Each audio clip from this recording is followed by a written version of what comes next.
Mahalaga ang ceasefire lalo na po sa mga taga Zamboanga City. Kanina sa pilitang inilikas ang mga residente sa 5 barangay ng lungsod.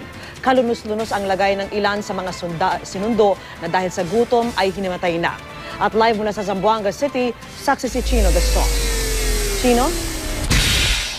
Vicky, sari-saring eksena ang ating nakita sa ikalimang araw ng kaguluhan dito sa Zamboanga City. Hindi lamang dun sa estado ng mga residenteng sa pilitang inilikas, kundi maging sa kabayanihang ipinamalas ng ating mga sundalo, mga tauhan na pamatay sunog, maging ng mga ordinaryong mamamayan. Ito ang aming nasaksihan ni Haji Rieta. Habang nagmamadali ang daan-daang residente ng barangay Rio Hondo at 4 na iba pang barangay na may forced evacuation, biglang hinimatay dahil sa sobrang panghihina ang babaeng ito. Nang tumulong ako sa pagkarga, doon ko na lamang hindi lang init ang kanyang iniinda. Ano ba nangyari sa kanya? Bigla na lang nakulat kasi hindi na nakakain. Ganon. Sabay-sabay kami nag-alis. Natakot kayo? Natakot kami. Ang desperasyon ng marami, dama ko lalo ng pati tubig, ay pinag-agawan ng mga residente. Sino pa? Hali kayo!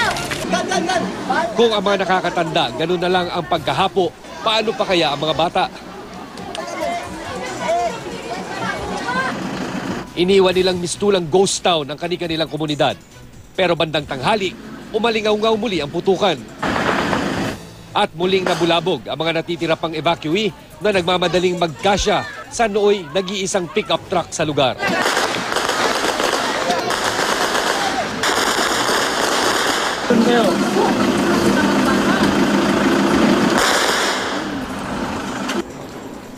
Mabilis na magbumuwesto ang militar.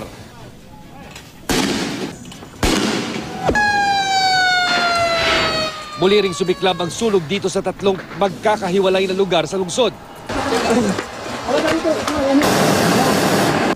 Sa barangay Mariki, may mga patrol boat ng Navy ang nasaksihan natin nagpapaputok. At walang patid din ang pag-ikot ng isang drone. Pero di pa matiyak kung para saan. Dito naman sa Baliwasan Grandstand, di na lang may nilikas sa residente na kapanagsiksikan sa 3 dump truck. Karamihan sa mga sakay ng truck ay mga batang walang kamuwang-wang. Kagabi wala na. Kanin at saka toyo na lang ang ulam namin. Wala na kami. Kaya force kami na lalabas kami.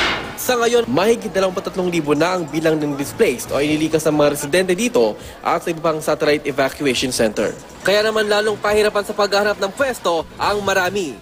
May mga natulog sa plywood at sumilong sa isang pedicab. Kawawa na po kami at saka lalong na ang mga bata. Ganito, 1 buwan pa lang.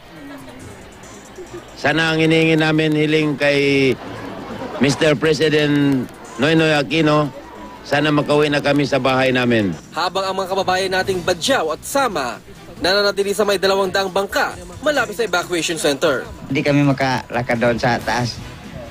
Kaya may gira doon. Kaya naman magbangka kami. Hindi ba kayo nahirapan na matulog sa bangka? Mahirapan po. Pero walang na kami magawa. Mga kasama, nandito ako para padama sa inyo na Bombayan ay kasama nyo dito sa napaka-bigat ng bisyo na ginagawa natin dito.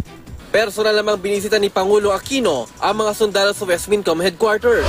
Hindi natin pwede daanin to sa, di ba, nainip na, nawalan ng pasensya, init ng ulo.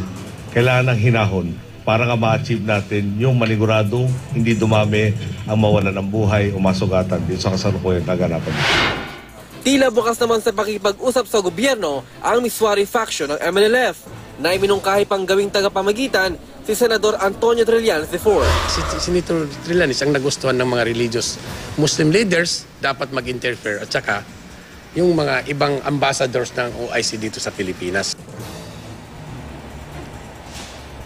Vicky, hanggang sa mga sandaling ito ay patuloy pa rin nating namamataan yung sunog na nagpapatuloy dito sa ilang lugar kung saan nangyaring yung matinding bakbakan sa pagitan ng puwersa ng MNLF at gobyerno ngayong araw. At batay na rin sa impormasyong nakukuha natin dito sa mga sundalo sa lugar ay hindi pa rin daw pwedeng ituring na safe o ligtas na pasukin ang mga nasabing lugar. Kasama si Haji Rieta at ang buong puwersa ng mga GMA Stringers dito sa Zamboanga City, ako si Chino Gaston ang inyong naging saksi.